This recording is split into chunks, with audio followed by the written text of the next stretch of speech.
Amen. Thank you Jesus. ஆண்டவராகிய இயேசுவின் நாமம் மகிமைப்படட்டும்.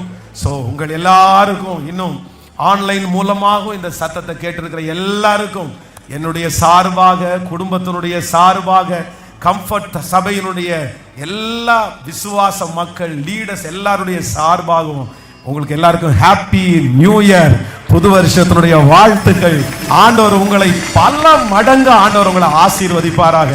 எப்பவுமே உங்க முகத்துல சிரிப்போட கர்த்தர் உங்களை வச்சிருப்பாராக. எவ்வளவு துன்பத்தின் நடுவில் நீங்க நடந்தாலும் ரொம்ப ஸ்ட்ராங்கா, ரொம்ப தைரியமா, நிறைய பேரை தட்டி எழுப்புகிற அபிஷேகத்தை ஆண்டவர் உங்களுக்கு தருவார் அப்படின்னு நான் உங்களை வாழ்த்துறேன். ஆமென். So God bless you. ஆண்டவர் உங்களை ரொம்ப ஆச்சரியமா இந்த வருஷம் நடத்த போறாரு. இந்த வருஷம் உங்களுடைய ஜெபத்தை நீங்க அதிகப்படுத்துங்க. இந்த வருஷம் உங்களுடைய உபவாசத்தை நீங்க அதிகப்படுத்துங்க. இந்த வருஷத்துல உங்களுடைய ஆண்டவரை தேடுகிறதெல்லாம் அதிகமாகட்டும். நான் நம்புறேன் ஆண்டவர் உங்களை கிருபையாய் நடத்துகிறதற்கு கர்த்தர் வல்லவராய் இருக்கிறார். ஹல்லேலூயா.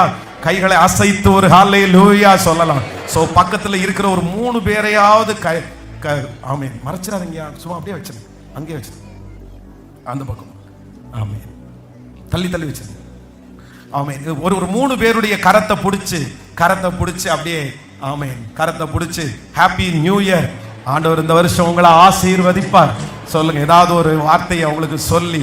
ஆமென். God bless you. ஆண்டவர் உங்களை கிருபையாய் கர்த்தர் நடத்துவார். ஆச்சரியமாய் ஆண்டவர் நடத்துவார். ஆண்டவர் உங்களை மகிமையாய் நடத்த போறாரு. சொல்லுங்க, நல்லா சொல்லி சந்தோஷப்பட்டு. பயப்படாதீங்க. ஆண்டவர் உங்க மேல வச்சிருக்கிற திட்டம் ரொம்ப பெருசு. ஆமென். Thank you Jesus. Hallelujah. கர்த்தர் நல்லவர், இதுவரையிலும் நடத்தினவர், இனியும் கிருபையாய் ஆண்டவர் ஆச்சரியமாய் கர்த்தர் நடத்துவாராக. ஸோ நேரடியாக வந்து இந்த வசனத்தை குறித்து ஒரு சில வார்த்தைகளை மட்டும் உங்களோட சொல்லிட்டு அதற்கு பிறகாக நான் வந்து அடுத்த செக்ஷன், அடுத்து எல்லாருக்கும் தனித்தனி வாக்குத்தத்தங்கள் இருக்கிறது. அதுக்கப்புறம் வேதத்தை நம்ம எல்லாரும் திறந்து அந்த வேத வசனத்தை, ஆண்டவர் இந்த வருஷத்துல நமக்கு கொடுத்த அந்த வாக்குத்தத்த வசனத்தை எல்லாரும் சேர்ந்து நம்ம வாசிக்க போகிறோம். மார்க்கு எழுதின சுவிசேஷம் 4ஆம் அதிகாரத்தினுடைய 35வது வசனத்தை வாசிக்க போறோம். மார்க் எழுதின சுவிசேஷம் 4ஆம் அதிகாரத்தினுடைய 35வது வசனத்தை சேர்ந்து வாசிக்கலாம். அன்று சாயங்காலத்திலே அவர் அவர்களை நோக்கி, அக்கரைக்கு போவோம் வாருங்கள் என்றார். இன்னொரு விஷயம் கூட வாசிக்கலாம். அன்று சாயங்காலத்திலே அவர் அவர்களை நோக்கி, அக்கரைக்கு போவோம் வாருங்கள் என்றார். அடுத்த வசனத்தை கூட வாசிக்கலாம். அவர்கள் ஜனங்களை அனுப்பிவிட்டு அவர் படவில் இருந்தபடியே அவரை கொண்டு போனார்கள். வேறே படவுகளும் அவரோடு இருந்தது. அடுத்த வசனத்தை கூட. அப்பொழுது பலத்த சுழல் காற்று உண்டாகி படவு நிரம்பத்தக்கதாக அலைகள் அதன் மேல் மோதிற்று. ஆமென். கப்பலின் பின்னணியத்தில் அவர் தலையணையை வைத்து நித்திரையாயிருந்தார். அவர்கள் அவரை எழுப்பி, போதகரே, நாங்கள் மடிந்து போகிறது உமக்கு கவலை இல்லையா என்றார்கள். அவர் எழுந்து காற்றை அதட்டி கடலை பார்த்து, இறையாதே, அமைதலாயிரு என்றார். அப்பொழுது காற்று நின்று போய் மிகுந்த அமைதல் உண்டாயிற்று. அவர்கள் அவரை நோக்கி, ஏன் இப்படி பயப்பட்டீர்கள்? ஏன் உங்கள் விசுவாசம் இல்லாமல் போயிற்று என்றார். அவர்கள் மிகவும் பயந்து, இவர் யாரோ, காற்றும் கடலும் இவருக்கு கீழ்ப்படுகிறதே என்று ஒருவரோடு ஒருவர் சொல்லிக் கொண்டார்கள். பின்பு அவர் கடலுக்கு அக்கறையில் உள்ள கதரேனுடைய நாட்டிலே வந்தார்கள். ஆமென் சொல்லுங்கள். ஹல்லேலூயா.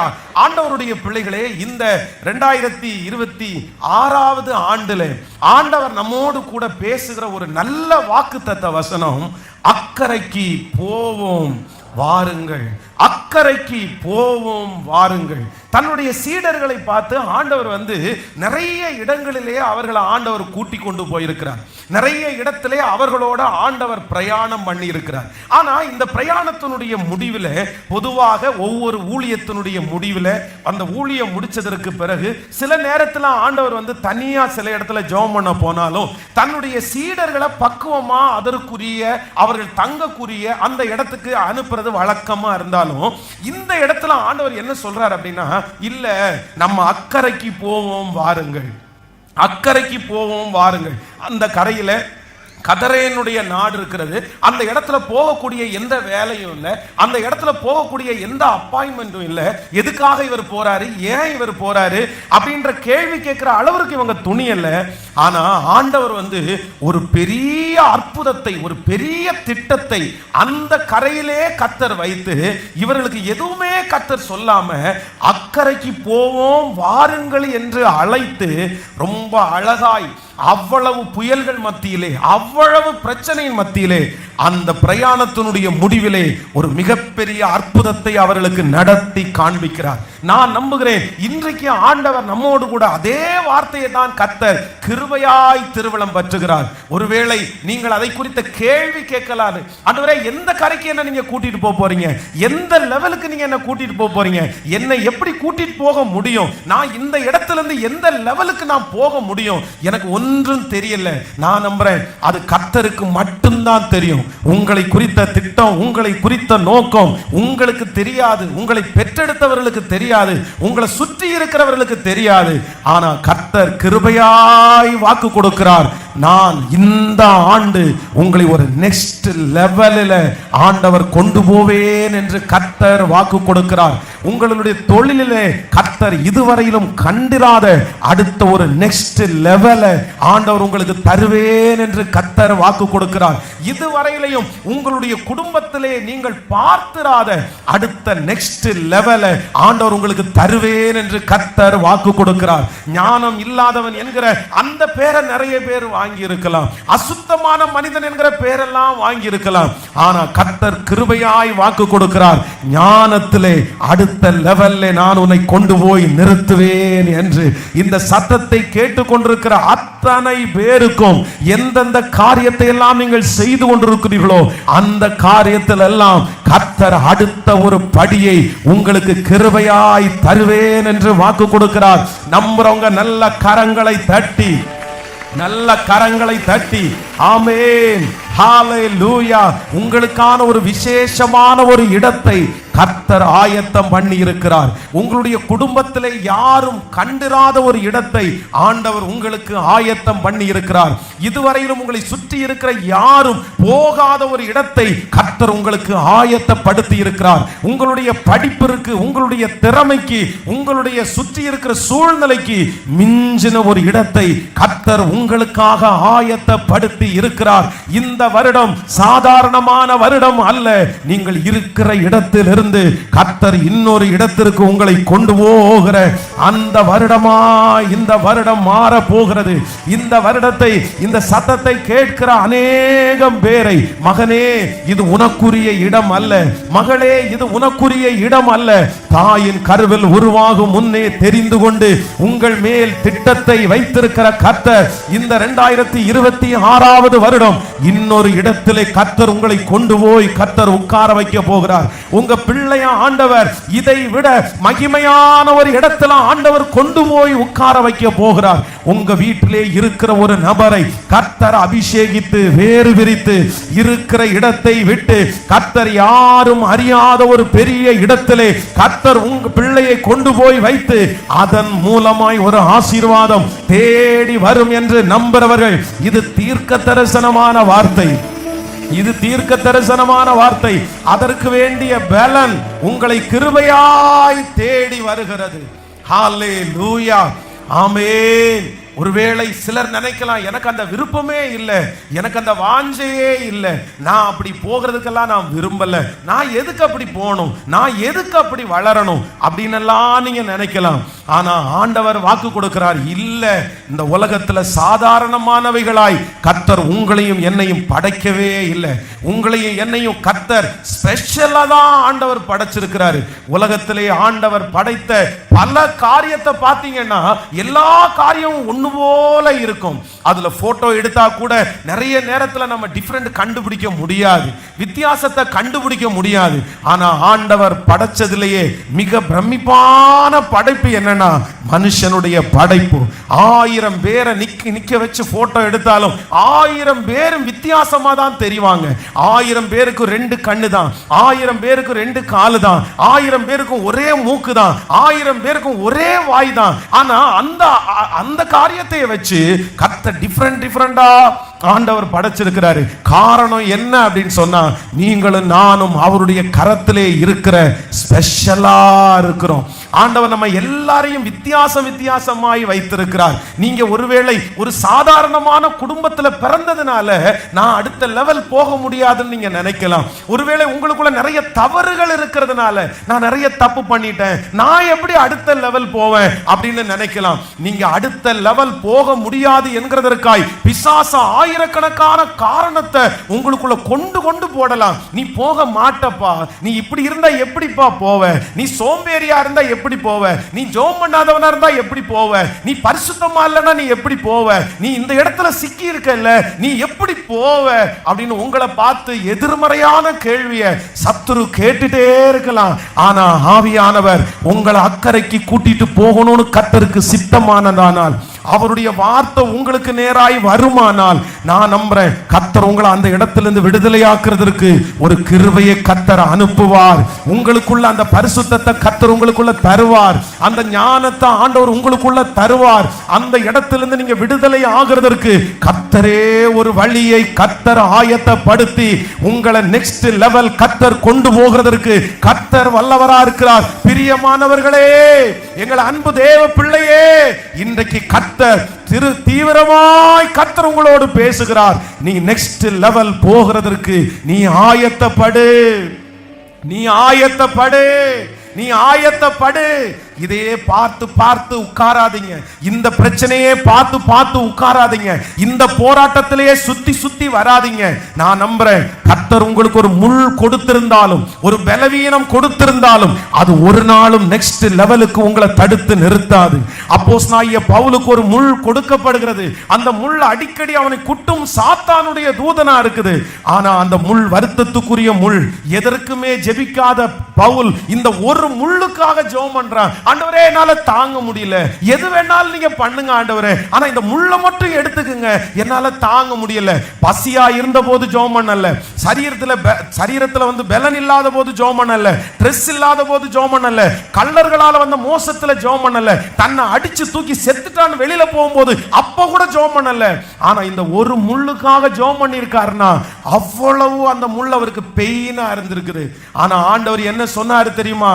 என் கிருபை உனக்கு போதும், உன் பலவீனத்திலே என் பலன் பூரணமா விளங்கும். ஆனா அப்போஸ்தலனாகிய பவுலுடைய ஓட்டம் முடியல, அப்போஸ்தலனாகிய பவுலுடைய ஊழியத்தை இந்த முள்ளினால தடுத்து நிறுத்த முடியல. அத்தனை அப்போஸ்தலர்கள் இருந்தாலும் எல்லா அப்போஸ்தலர்களை விட அதிகமாய் தேவனுக்கு பயன்பட்ட ஒரு பெரிய பாத்திரம் அப்போஸ்தலனாகிய பவுல். அதனாலதான் இன்றைக்கு கர்த்தர் உங்களோட பேசிக் கொண்டிருக்கிறார். உங்களுக்கு என்ன ப்ராப்ளம் இருந்தாலும், எவ்வளவு பெரிய பிரச்சனை இருந்தாலும், உங்களை கொண்டு இதே பலவீனத்தின் மத்தியிலையும் அதிலிருந்து விடுதலை ஆக்கி அடுத்த லெவல் ஆண்டவரால கொண்டு போக முடியும் என்று நம்புறவங்க நல்ல கரங்களை மேல தட்டி முழு பலத்தோட மேல தட்டி எல்லாரும் ஆமென், ஆமென், ஆமென். எத்தனை அலைகள் வந்தாலும், எத்தனை பிரச்சனைகள் வந்தாலும் என்னை கர்த்தர் அடுத்த லெவலுக்கு கொண்டு போகிறார். ஏசப்பா பார்த்து கையை உயர்த்தி சொல்லுங்க, நான் ஆயத்தமாகிறேன், நான் ஆயத்தமாகிறேன், நான் ஆயத்தமாகிறேன், நான் ஆயத்தமாகிறேன். ஹல்லேலூயா. தாவீதை குறித்து வேதம் சொல்லுகிறது. நான் அடிக்கடி தாவீதுக்கு 3 விதமான அபிஷேகம். ஒரு அபிஷேகத்தோட நிற்கிறவர்களாய் அல்ல. சவுல் ஒரு அபிஷேகத்தோடே நின்று விட்டான். ஆனா தாவீது 3 அபிஷேகத்தை பெற்றுக்கொண்டான். தாவீதை குறித்து வேதம் சொல்லுது, தன்னுடைய சொந்த வீட்டிலே அவனை அபிஷேகம், இரண்டாவது எப்ரோனிலே ஆண்டவர் அபிஷேகித்தார், மூன்றாவது சமஸ்த இஸ்ரவேல் ஜனங்கள் மத்தியிலே கர்த்தர் அவனை அபிஷேகித்தார். அப்போ உங்க அபிஷேகம் ஒரு இடத்திற்கு அல்ல, உங்க அபிஷேகம் 10 பேருக்கு உரியது அல்ல, உங்களுடைய வெற்றி 5 பேருக்கு உரியது அல்ல, உங்களுடைய ஆசீர்வாதங்கள் நீங்க இப்ப இருக்கிற கூட்டத்துக்கு உரியது அல்ல. நீங்க என்ன பண்ணணும்னா, முதல் அங்கீகாரம் சில நேரத்தில் வீட்டில் கூட அவனுக்கு அங்கீகாரம் கிடைக்கல. முதல் அங்கீகாரம் ஆண்டவருடைய கரத்துல மட்டும்தான் அவனுக்கு அங்கீகாரம் கிடைச்சிருச்சு. சாமுவேல் கூட அவர் அங்கீகரிக்க முடியல, அப்பாவால அங்கீகரிக்க முடியல, கூட பிறந்த சகோதரர்களால அங்கீகரிக்க முடியல. ஆனா முதல் அங்கீகாரம் யாரு கொடுத்தான்னா, பரலோகம் கொடுத்துச்சு. நீ கண்டிப்பா பெரிய ஆளா மாறுவேன்ற வார்த்தையை ஃபர்ஸ்ட் சொன்னது யாருன்னா, கர்த்தர் ஒருத்தர் மட்டும்தான் சொன்னாரு. பிரதர், நீங்க நல்லா வருவீங்க, நீங்க அடுத்த லெவல் போவீங்க, அடுத்து ஒரு உயர்வு வரும்னு சொல்றதற்கு யாருமே இல்லாம இருக்கலாம். பெத்த அம்மா அப்பா கூட உங்களை பார்த்து நீ நல்லா வர்றது கஷ்டம், சின்னவன் வேணா நல்லா வருவான், பெரியவன் வேணா நல்லா வருவான், அவன் வேணா நல்லா வருவான், ஆனா நீ எல்லாம் நல்லா வருவியான்னு எனக்கு தெரியல, நீ நல்லா வரமாட்ட, யாரும் அங்கீகரிக்கல. நீங்க வேலை செய்கிற இடத்துல நிறைய பேர் அங்கீகரிக்காம இருக்கலாம், உங்க ஃப்ரெண்ட்ஸ் அங்கீகரிக்காம இருக்கலாம். ஆனா நான் நம்புறேன், இந்த வருஷத்தினுடைய முதல் மணி நேரத்துல ஒரே ஒருத்தர் மட்டும் உங்களை அங்கீகரிக்கிறார். ஒரு பரம தகப்பன் உங்களை அங்கீகரிக்கிறார். ஃபர்ஸ்ட் அங்கீகாரம் எங்க இருந்து வருது தெரியுமா? ஃபர்ஸ்ட் வார்த்தை எங்க இருந்து வருது தெரியுமா? பரலோகத்திலிருந்து ஒரு சத்தம் வருது, நான் உன்னை அக்கறைக்கு நம்புறேன்னு சொல்றவங்க மட்டும் கைகளை தட்டி, இவருடைய வார்த்தைக்கு மிஞ்சி வேற யாருடைய வார்த்தை இருக்குது? இவருடைய வார்த்தையை தவிர பெரிய வார்த்தை வேற என்ன வேணும்? இவர் சொன்னா நடக்காததுன்னு ஏதாவது இருக்குதா அப்படின்னு நம்புறவங்க நல்ல கைகளை தட்டி முழு வெள்ளத்தோடு அப்பாவை பார்த்து யாரோ ஒருத்தரிடத்துல ஏசப்பா தீர்க்க தரிசனமா பேசிட்டு இருக்கிறாரு, நேருக்கு நேருக்கு ஏசப்பா பேசிட்டு இருக்கிறாரு. மகனே, இது உனக்கான வார்த்தை தான் பாஸ்டர், நீங்க சொல்றது 100% உண்மை.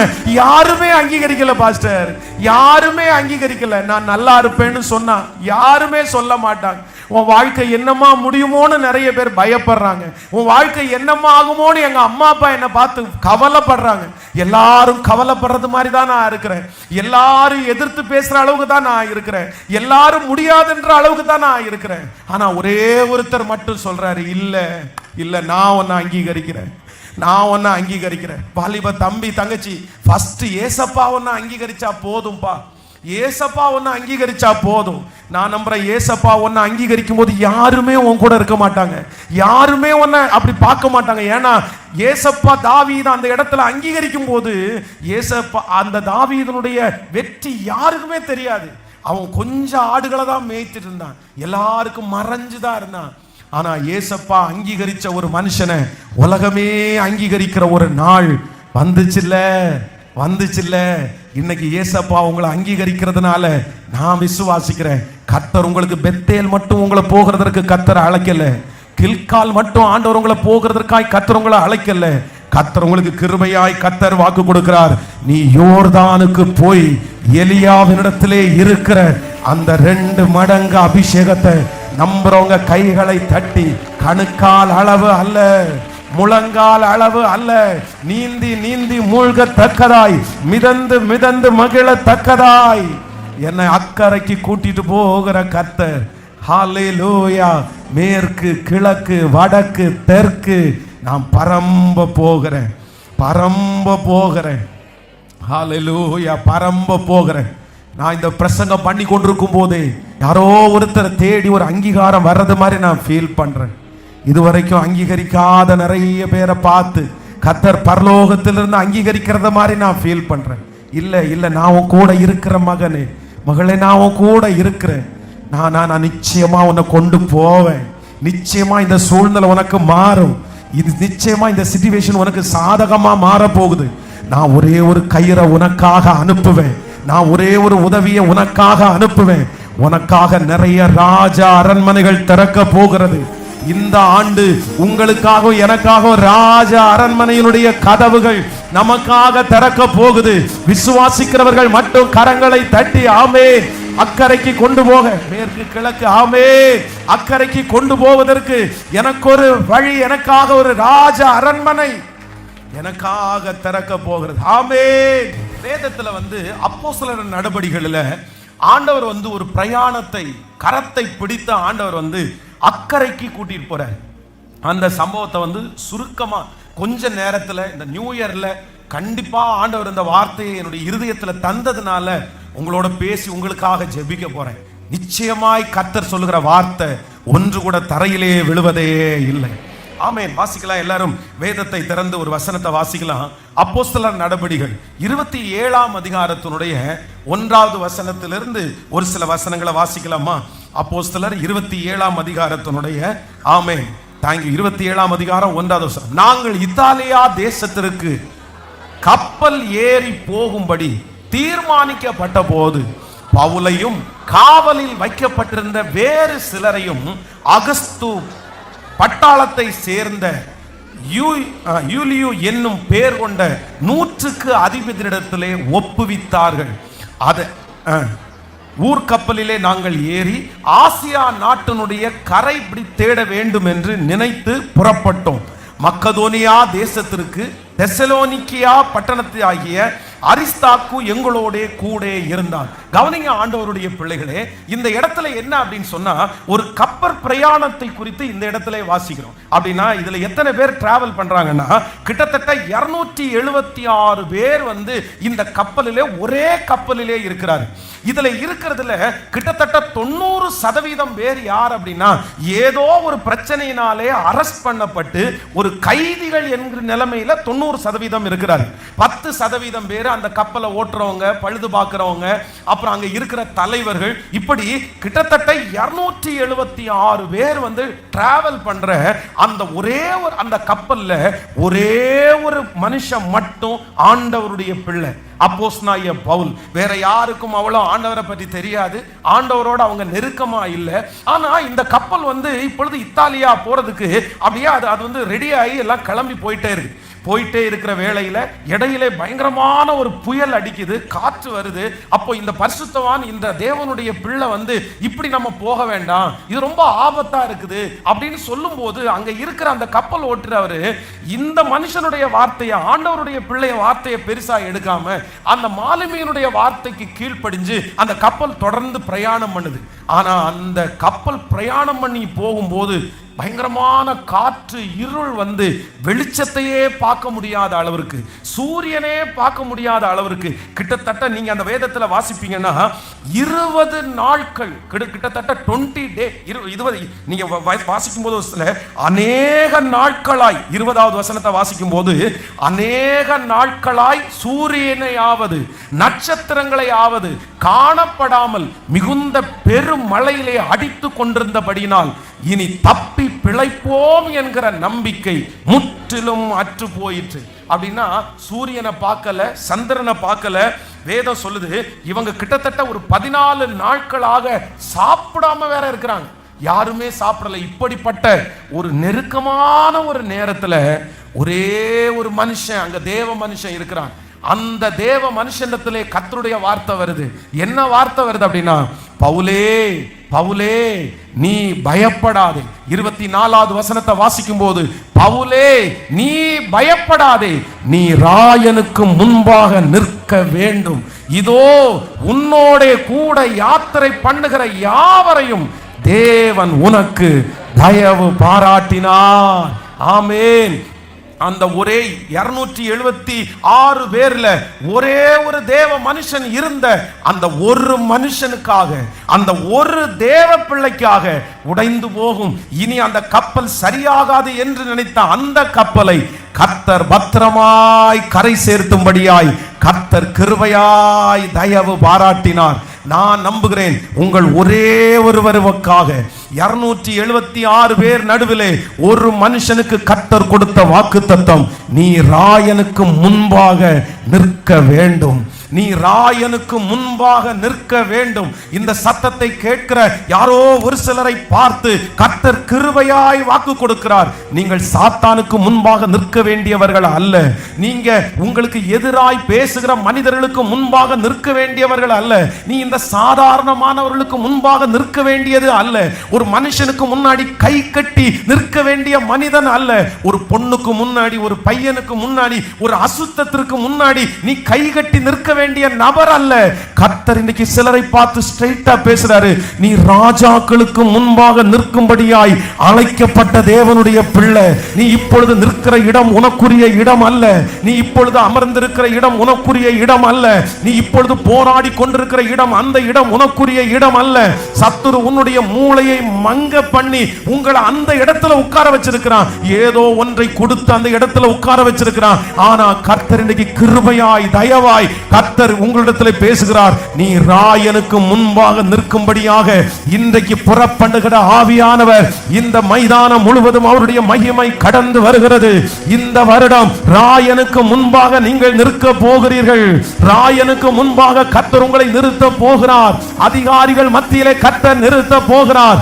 சிறியவனை குப்பையில் இருந்து எடுத்து உயர்த்தி ராஜாக்களோடு நம்புறவங்க கரங்களை தட்டி, வாலிப தம்பி, உன் மேல இருக்கிற அபிஷேகம், நீ ராயனுக்கு முன்பாக நிற்கணும். தங்கச்சி, நீ ராயனுக்கு முன்னாடி நிக்கணும். இன்றைக்கு தேவன் உன்னை அபிஷேகம் பண்ணுகிறார். எத்தனை பேர் உன்னை சுற்றி இருந்தாலும் உன் ஒருவருக்காக அந்த கப்பல் காப்பாற்றப்படும். உன் ஒருவனுக்காக அந்த கப்பலை கரை வரைக்கும் கர்த்தர் கொண்டு போவார். உன் நிமித்தமாய் கர்த்தர் உன்னை சுற்றி இருக்கிற அத்தனை பேருக்கு ஒரு பாதுகாப்பை கர்த்தர் தருவார்.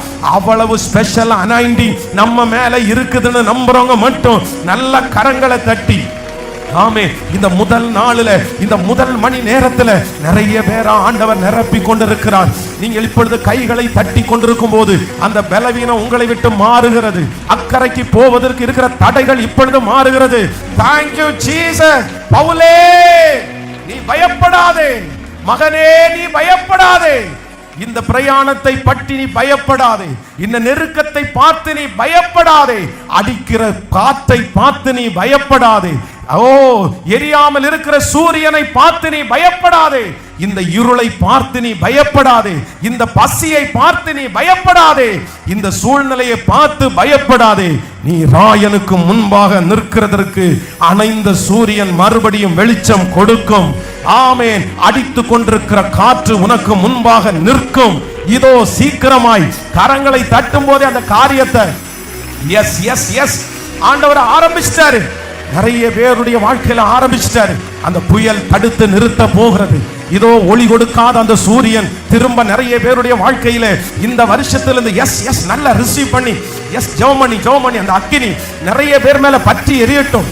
நல்ல வாஞ்சையா ஏசப்பாட்ட இருக்கு. ஸ்தோத்திரம் ஸ்தோத்திரம் ஸ்தோத்திரம் ஸ்தோத்திரம் ஸ்தோத்திரம். ஹல்லேலூயா. நீ ராயனுக்கு முன்பாக நிற்க வேண்டியது இருக்கிறதுனால நீ மட்டும் இல்ல, உங்க கூட இருந்த யாவரையும் ஆண்டவர் உனக்கு தயவு பண்ணினார். ஹல்லேலூயா. ஆமென். இந்த பிரயாணத்துல அப்படியே பிரயாணம் பண்ணுகிற இடத்துல 4 விதமான ஒரு சூழ்நிலையை மட்டும் சந்திக்கிறாங்க. அந்த சூழ்நிலையை உங்களோட சொல்லி, இந்த சூழ்நிலையில நீங்கள் இருப்பீர்களே ஆனால் நீங்க பயப்பட வேண்டாம்.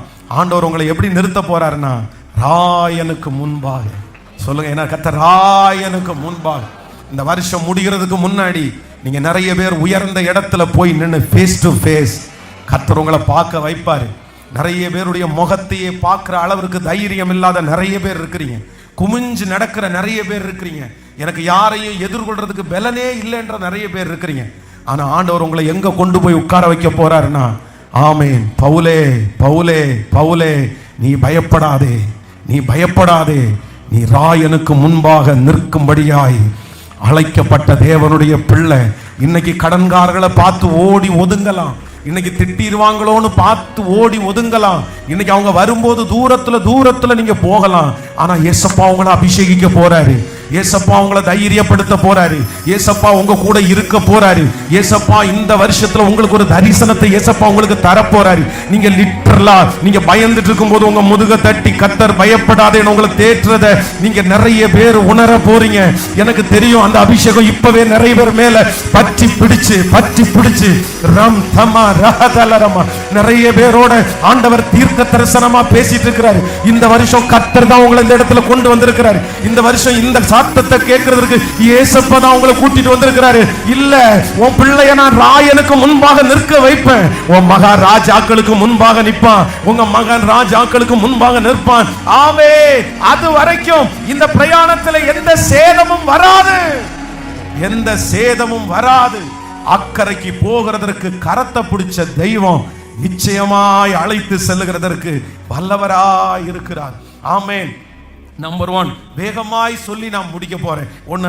27ஆம் அதிகாரத்தினுடைய 4வது வசனத்தை வாசிக்கலாம். 27ஆம் அதிகாரத்தினுடைய 4வது வசனத்தை வாசிக்கும் போது, அவ்விடம் விட்டு நாங்கள் புறப்பட்டு எதிர்காற்றாய் இருந்தபடியினால் சிப்ரு தீவின் ஒதுக்கிலே ஓடினோம். நம்பர் 1, முதலாவதாக இந்த அக்கறைக்கு போகிற இந்த பிரயாணத்துல இந்த அப்போஸ்தலனாகிய பவுலும் கிட்டத்தட்ட 276 பேர் முதலாவதாக சந்திக்கிறது என்ன அப்படின்னு சொன்னா, வேதம் சொல்லுகிறது எதிர்காற்றை அவர்கள் சந்திக்கிறார்கள். அவர்களுக்கு என்ன இருக்கு அப்படின்னா, காற்று எதிரா இருக்குது. நல்ல சீதனோசனமா தான் அவங்க புறப்பட்டாங்க, நல்லா இருக்கும்னு நினைச்சுதான் புறப்பட்டாங்க. ஆனா அவங்க போற வழியில அவங்க எதிர்பாராத விதமா எதிர்காற்று அவர்களுக்கு முன்பாக வந்து நிக்குது. கடல்ல பிரயாணம் பண்ண உங்களுக்கு தெரியும், இந்த காற்று அடிக்கிற டைம்ல எல்லாம் பாத்தீங்க அப்படின்னு சொன்னா, மீன் பிடிக்கிற தொழிலாளிகள் எல்லாம் மீன் பிடிக்கிறதுக்காக கடலுக்குள்ள போக மாட்டாங்க. அந்த வெதர் கண்டிஷனை பார்த்து செக் பண்றவங்க வந்து இப்ப மழை வருது, புயல் வருது, அதனால போக வேண்டாம் நிறைய பேரை வீட்டில் அப்படியே உட்கார வச்சுக்குவாங்க. அதே போல இவங்க பிரயாணம் பண்ணும்போது நல்லா தான் இருந்துச்சு. ஆனா கொஞ்ச தூரம் போகும்போது என்ன வருது அப்படின்னா, அவர்களுக்கு எதிர்காற்றா இருக்குது. அப்படியே கப்பல் வந்து முன்னாடி போகணும், ஆனா முன்னாடி போக விடாம அந்த காற்று வந்து அவர்களுக்கு எதிராய் தடுத்து நிறுத்துகிறது. ஆனால் கர்த்தருடைய ஆவியானவர் அப்போஸ்தலனாகிய பவுலோடே இருந்ததனால் வேதம் சொல்லுகிறது, அந்த எதிர்காற்று அவருடைய பிரயாணத்தை தடுத்து நிறுத்த முடியவே இல்லை. நான் நம்புறேன், இன்றைக்கு உங்களுக்கு விரோதமாய் இருக்கிற எதிர்காற்றுகளை கர்த்தர் அடக்குவேன் என்று கர்த்தர் வாக்கு கொடுக்கிறார். பாஸ்டர், நான் முன்னேறணும்னு நினைச்சா யாரோ ஒருத்தர் இடையில வந்து நிக்கிறாங்க, எனக்கு நிறைய எதிர்ப்பு, எனக்கு நிறைய குறுக்கால வந்து நிக்கிறாங்க, என்ன போட்டு கொடுக்கறாங்க, என்ன வித்தியாசமா சொல்றாங்க, என்னுடைய பேரை கெடுத்து விட நினைக்கிறாங்க. நிறைய இடத்துல எனக்கு எதிர்ப்பு, எங்கு போனாலும் எனக்கு எதிர்காற்று. நான் முன்னாடி போகணும்னு தான் நினைக்கிறேன், ஆனா தடுத்து திருத்து நிறுத்துறாங்க. என்னால முன்னாடி போக முடியல. என்னுடைய வீட்டிலேயே அந்த சத்துருக்கள் இருக்கிறாங்க. நான் இன்னைக்கு தான் ஜெபம் பண்ணி அடுத்த லெவல் போலான்னு நினைக்கும் போது ஒரு பிரச்சனை வருது, ஒரு போராட்டம் வருது, எனக்கு ரொம்ப எதிர்காற்றா இருக்குது. இன்னைக்கு கூட நீங்க பிரசங்கம் பண்ணும்போது எனக்குள்ள ஒரு உற்சாகம் வருது. இல்ல, நம்ம இந்த வருஷம் எப்படினாலும் நெக்ஸ்ட் லெவல் போயிடணும்டா, அடுத்த ஒரு படிக்கு போயிடணும், இந்த நிலைமையில இருக்க கூடாதுன்னு நான் நினைக்கிறேன். ஆனா வீட்டுல போய் ஏதாவது பிரச்சனை வருமோ, ஆபீஸ்ல ஏதாவது பிரச்சனை வருமோ, எனக்கு நிறைய எதிர்காற்றா இருக்கிறது. ஆனால் கர்த்தர் இன்னைக்கு கிருபையாய் வாக்கு கொடுக்கிறார், அந்த எதிர்காற்றை சீறி பாய்ந்து முன்னாடி செல்லக்கூடிய ஒரு கிருபையை கர்த்தர் உங்களுக்கு கிருபையாய் தருவார். இந்த எதிர்காற்று கொஞ்ச தூரம் தான் உங்களை ஃபாலோ பண்ணும். இந்த எதிர்காற்று சில கிலோமீட்டர் வரைக்கும் தான் உங்களை தாக்கும். அதற்கு பிறகு ஒரு மிகப்பெரிய சமாதானத்தை கர்த்தர் உங்களுக்கு தருவேன் என்று கர்த்தர் வாக்கு கொடுக்கிறார். நம்புறவங்க கரங்களை தட்டி இதுவரையிலும் இருக்கிற எதிர்ப்பை இந்த வருஷத்திலே நீங்கள் தாண்டுவீர்கள். அந்த எதிர்ப்புகளை தாண்ட, ஆமென், அந்த எதிர்காற்றை தாண்டுவதற்கு ஆண்டவர் உங்களுக்கு வலிமையும் ஆற்றலையும் இப்பொழுதே கிருபையாய் கர்த்தர் தருகிறார். ஹல்லேலூயா. நல்ல கவனிங்க, இந்த கடலில் வந்து 3 விதமான கண்டிஷன் இருக்குது. ஒன்று என்ன அப்படின்னா மேல் தளம், இன்னொன்று என்ன அப்படின்னு சொன்னா அதனுடைய அடித்தளம், இன்னொன்று என்ன அப்படின்னா ரொம்ப டீப்பான இடம். இந்த கடல்ல மட்டும் நீங்க மேல் தளத்துல இருக்கிற வரைக்கும் பார்த்தீங்க அப்படின்னு சொன்னா இந்த கடலுடைய கொந்தளிப்பை உங்களால ஃபீல் பண்ண முடியும். நீங்க கடல்ல வந்து இந்த போட்டுக்காக நிறைய பேர் டூர் போற இடத்துல பிரயாணம் பண்ணுவாங்க. அப்ப நீங்க பிரயாணம் பண்ணீங்கன்னா அந்த அலை அடிக்கிறதுனால பார்த்தீங்கன்னா நமக்கு நிறைய பேருக்கு வாந்தியே வந்துடும். அந்த அளவுக்கு உங்களுக்கு அந்த கடல் அடையும். இது மேல் தளம். ஆனா அங்க இருந்து நீங்க மூழ்கி கப்பல்லையோ கொஞ்சம் உள்ளுக்குள்ள போயிட்டீங்க அப்படின்னா அந்த தண்ணி என்ன ஆகும் அப்படின்னு சொன்னா அந்த அலை இருக்காது, அது ஒரு சமமான நிலைமையில இருக்கும். ஆனா நீங்க டீப்பா போக போக போக போக அந்த கடல் ரொம்ப அமைதியா, நீங்க சாதாரணமா நடக்கிறத விட ரொம்ப ஈஸியா உங்களை கொண்டு போகிற அளவிற்கு அந்த கடல் மாறிடும். நான் நம்புறேன், வாழ்க்கை என்கிற கடலில் நீங்க பிரயாணம் பண்ணுகிற உங்களுடைய வாழ்க்கையில இந்த கடல்ல ஃபர்ஸ்ட் ஸ்டார்டிங் உங்களுக்கு அப்படிதான் இருக்கும். நீங்க ஒரு லெவல் போகிற வரைக்கும், ஒரு சிகரத்தை தொடர வரைக்கும், நீங்க ஒரு அச்சீவ்மெண்ட் பண்ணுகிற வரைக்கும், ஒரு வெற்றியை பார்க்கிற வரைக்கும் உங்களுக்கு எதிர்காற்றா தான் இருக்கும். உங்களால நிக்க முடியாது, நிப்போமான்ற பயம் இருக்கும், உங்களுக்கு அண்டர்ஸ்டாண்டிங் கிடைக்காது, உங்களுக்கு ரொம்ப பயமா இருக்கும், உங்களால அதை கண்ட்ரோல் பண்ணவே முடியாது. என் மனைவி சரியில்லை, என் கணவன் சரியில்லை, என் பிள்ளை சரியில்லைன்னு நீங்க சொல்லிட்டே தான் இருப்பீங்க. ஆனா நான் நம்புறேன், இந்த லெவலை நீங்க இந்த வருஷம் நீங்க தாண்டிட்டீங்கன்னா போதும். இந்த லெவலை நீங்க அழகா ஞானமா கர்த்தரிடத்துல கிருபையை கேட்டு அபிஷேகத்தை கேட்டு இந்த லெவலை நீங்க தாண்டிட்டீங்கன்னா அடுத்த லெவல் உங்களுக்கு கொஞ்சம் சமாதானமா இருக்கும். அடுத்த லெவல் உங்களுக்கு அண்டர்ஸ்டாண்டிங்கா இருக்கும். பிரதர், நீங்க ஒரு ஜெயத்தை பார்த்தா போதும்.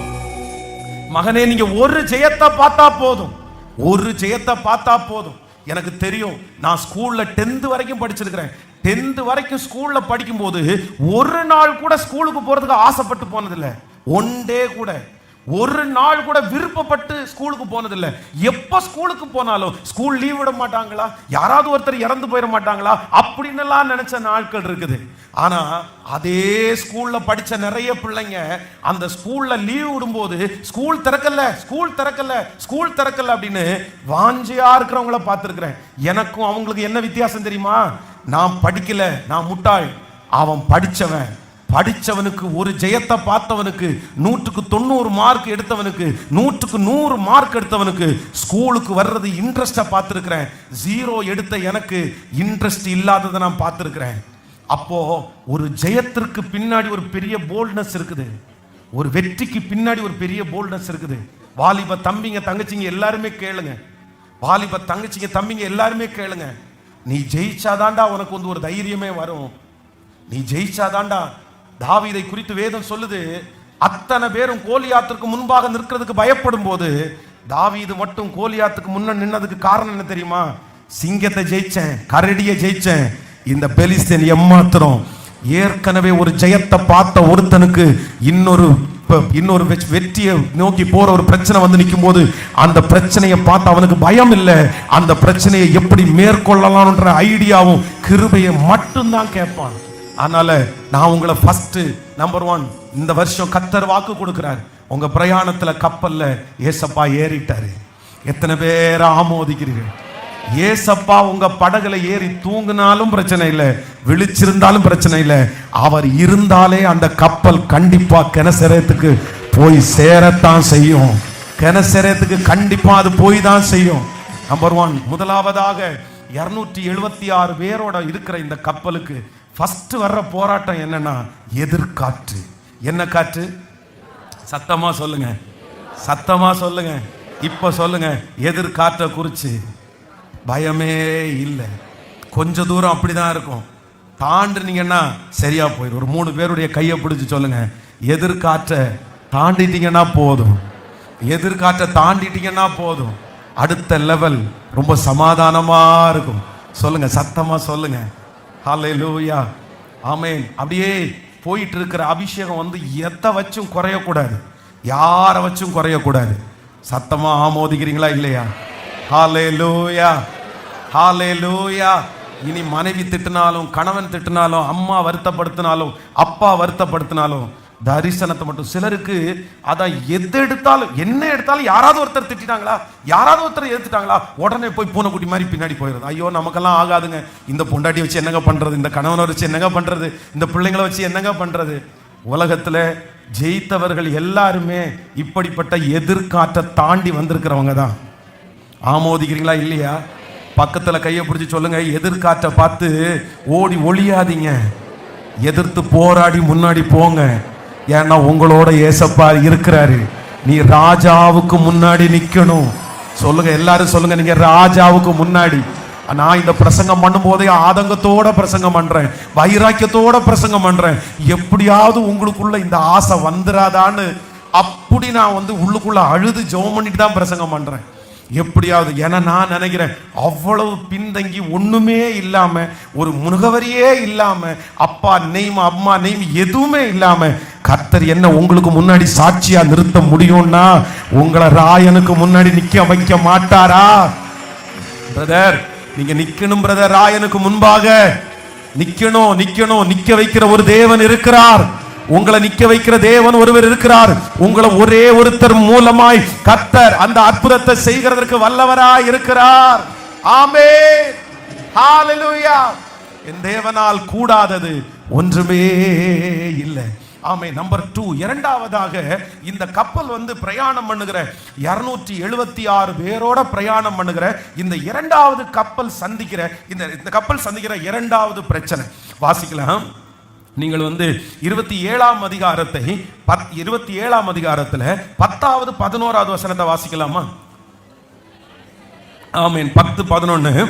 மனுஷரே, இந்த யாத்திரையினாலே சரக்குக்கும் கப்பலுக்கும் மாத்திரம் அல்ல, நம்முடைய ஜீவனுக்கு வருத்தமும் மிகுந்த சேதமும் உண்டாயிருக்கும் என்று காண்கிறேன் என்று சொல்லி அவர்களை எச்சரித்தான். 100க்கு அதிபதி பவுலினால் சொல்லப்பட்டவைகளை பார்க்கிலும் மாலுமியையும் கப்பல் எஜமானனையும் அதிகமாய் நம்பினான். நல்லா கவனிச்சுங்க ஆண்டவருடைய பிள்ளைகளே. நம்பர் 1, முதலாவதாக இந்த கப்பல் எதிர்காற்றிலே இருக்கிற கப்பல். நம்பர் 2, இரண்டாவது இந்த கப்பல் என்ன அப்படின்னா எச்சரிப்பை மீறின கப்பல். அப்படின்னா இந்த கப்பல் இவ்வளவு பெரிய பிரச்சனைக்குள்ள காரணம், இந்த பிரச்சனைக்குள்ள போகிறதுக்கு என்ன காரணம், எதனால இந்த கப்பலால அடுத்த லெவல் போக முடியலன்னா இந்த கப்பல் எச்சரிப்பை மீறி நிற்கிறது. தேவனுடைய மனுஷனிடத்திலிருந்து எச்சரிப்பு வருது, இந்த மாதிரி போகாதீங்க, இந்த மாதிரி போனா ஒரு பெரிய சுழல் காற்று வருது, அது நம்மளை கொன்றும் அழிச்சிரும் சொன்னது போது அங்கே இருக்கிற அந்த எஜமானன் அப்போஸ்தலனாகிய பவுலுடைய வார்த்தையை விட அந்த மாலுமியினுடைய வார்த்தை ரொம்ப பெருசா தெரிஞ்சிருச்சாமா. நான் நம்புறேன் நிறைய பேருடைய வாழ்க்கையில இன்னைக்கு அடுத்த லெவல் போக முடியாததுக்கு காரணம் என்ன தெரியுமா? உங்க கப்பல் ஸ்ட்ரக் ஆயிட்டு இருக்கிறதுக்கு காரணம் என்ன தெரியுமா? நிறைய பேர் என்ன சொல்லுவாங்கன்னா, நான் ஒரு எச்சரிப்பை மீறிட்டேன் பாஸ்டர், ராயனுக்கு முன்பாக நான் நிற்க வேண்டிய தரிசனம் எனக்கு இருக்குன்னு சின்ன வயசுலயே எனக்கு தெரியும். எனக்கு சின்ன வயசுலயே ஆண்டவர் அந்த வெளிப்பாடை கொடுத்துட்டாரு.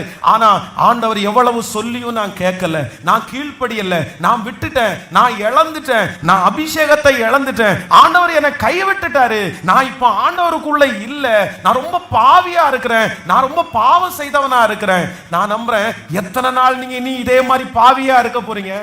இப்படியே காலத்தை முடிச்சிடலாமா? இப்படியே நாட்களை முடிச்சிடுறீங்களா?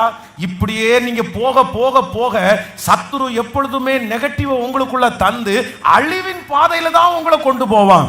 ஆனா நான் நம்புறேன், ஒருவேளை நீங்க அப்படி கர்த்தருடைய வார்த்தைக்கு நீங்க மீறி நடந்தாலும் உங்களுடைய தப்பின் நிமித்தமாகத்தான் அடுத்த லெவல் போக முடியாதுன்னு உங்களுக்கு ஒரு சூழ்நிலை வந்தாலும், மோசேயை 40 வருஷம் வனாந்தரத்தில் கர்த்தர் கொண்டு போய் வைத்து அவனை உருவாக்கி அவனை எந்த நோக்கத்திற்காக மறுபடியும் கர்த்தர் கொண்டு வந்தாரோ அதே 20 லட்சம் ஜனங்களை நடத்துற பொறுப்பை கர்த்தர் மறுபடியும் மோசேயினுடைய கையில கொடுத்தாரோ, அந்த தேவனுடைய ஒரு அன்பு இந்த இடத்துல அசைவாடி கொண்டிருக்கிறத நான் உணர்றேன். இந்த சத்தத்தை கேட்கிற நிறைய பேர் மேல அந்த அன்பு கடந்து வருகிறத நான் உணர்றேன். நான் நம்புறேன், மறுபடியும் ஆண்டவர் உங்களை தூக்கி எடுக்கிறதற்கு கர்த்தர் வல்லவராய் இருக்கிறார். மறுபடியும் உங்களை மன்னிக்கிறதற்கு ஆண்டவர் வல்லவராய் இருக்கிறார்.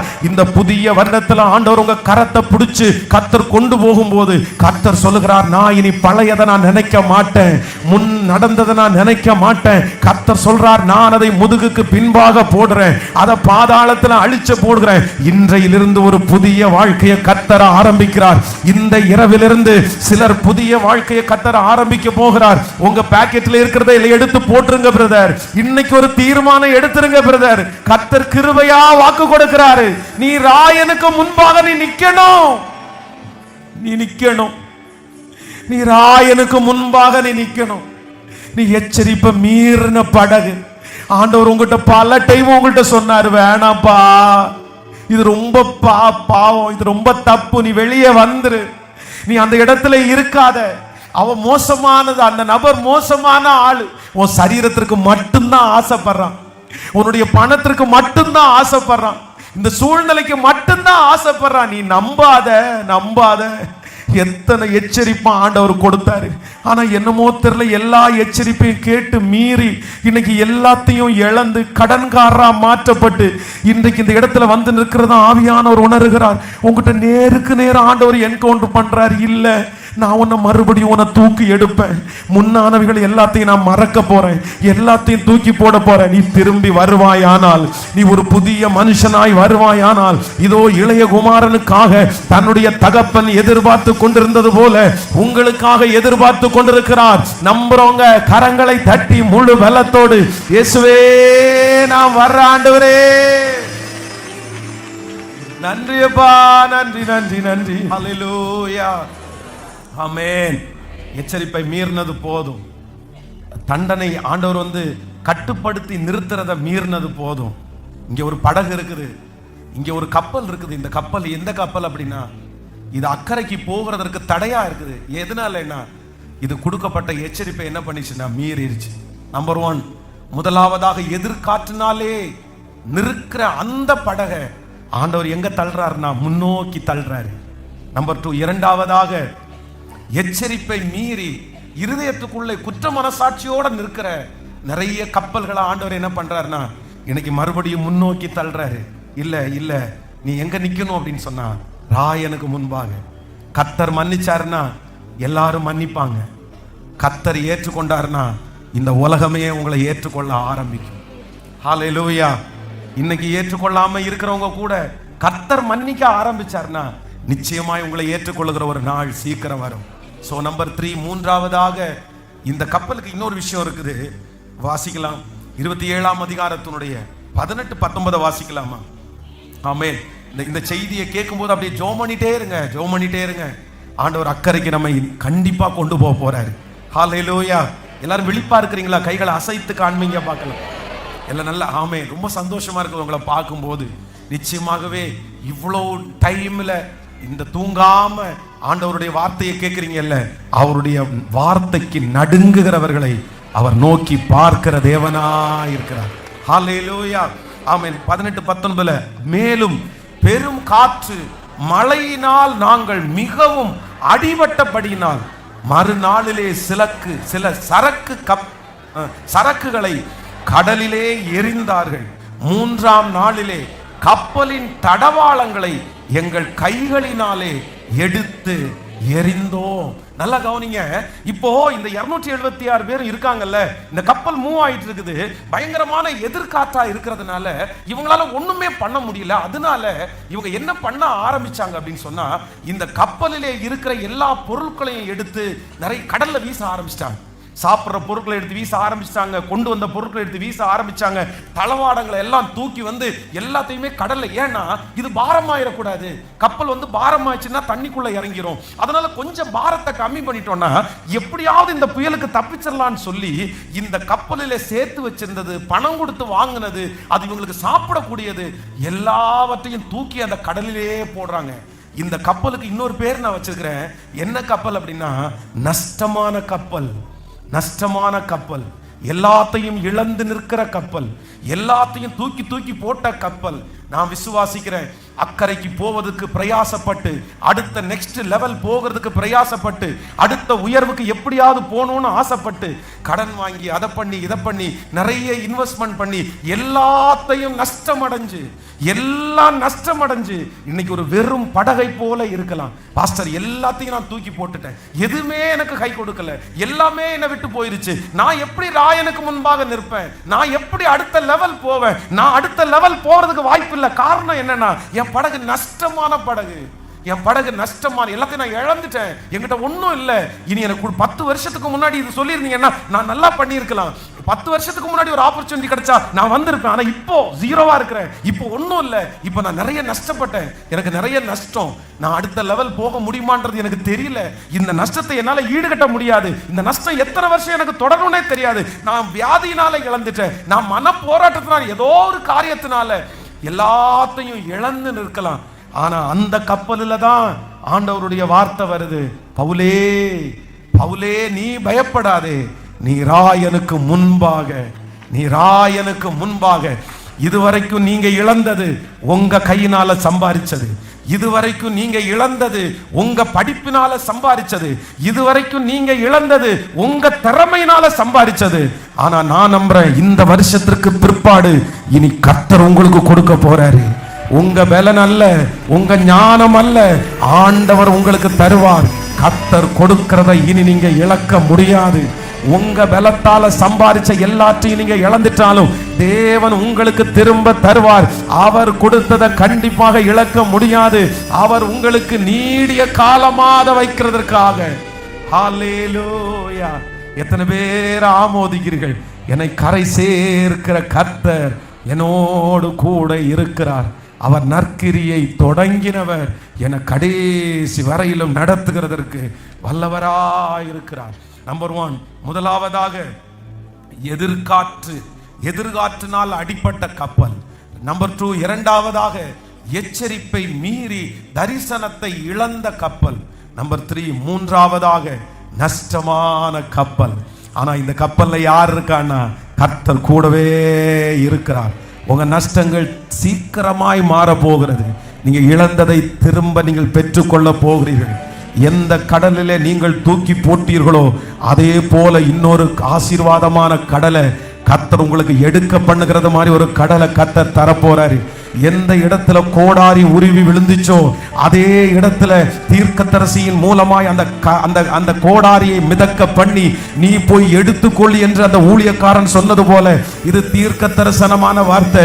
பிரதர், உங்க கையிலிருந்து இழந்து போனது, உங்க கை விட்டு போனதை நீங்க திரும்பி கை நீட்டி எடுக்கிறது மாதிரி இந்த வருஷத்துல கர்த்தர் மீண்டும் அதை மிதக்க பண்ணுவார். நம்புறவங்க நல்ல கரங்களை தட்டி மீண்டும் அதை மிதக்க பண்ணுவார். இது நிறைய பேருக்கு தீர்க்க தரிசன வார்த்தை. நல்ல கைகளை மேல தட்டி நற்கிரியை தொடங்கினவர் நிச்சயமாய் முடிக்கிறவர். ஆமென், ஹல்லேலூயா. ஒரு 2 காரியத்தை மட்டும் வேகமாய் சொல்லி 27ஆம் அதிகாரம் 20வது வசனம். அப்போஸ்தலர் 27:20. அநேக நாளாய் சூரியனாவது நட்சத்திரங்களாவது காணப்படாமல் மிகுந்த பெரும் காற்றும் மழையும் அடித்து கொண்டிருக்கிறபடினால் இனி தப்பி பிழைப்போம் என்கிற நம்பிக்கை முழுமையும் அற்று போயிற்று. நல்லா கவனிங்க. ஆண்டவருடைய பிள்ளையே, உள்ளுக்குள்ள ஒரு பெரிய பரிசுத்தவான் இருக்கிறாரு. உள்ளுக்குள்ள ராயனுக்கு முன்னாடி நிற்கக்கூடிய ஒரு பிள்ளை இருக்குது. அபிஷேகம் பெற்ற ஒரு தேவனுடைய பிள்ளை இருக்குது. தரிசனம் பெற்ற ஒரு தேவனுடைய பிள்ளை இருக்குது. ஆனா அங்க இருக்கிற சூழ்நிலை என்ன தெரியுமா? 4வது சூழ்நிலை, இனி தப்பி பிழைப்போம் என்கிற நம்பிக்கை.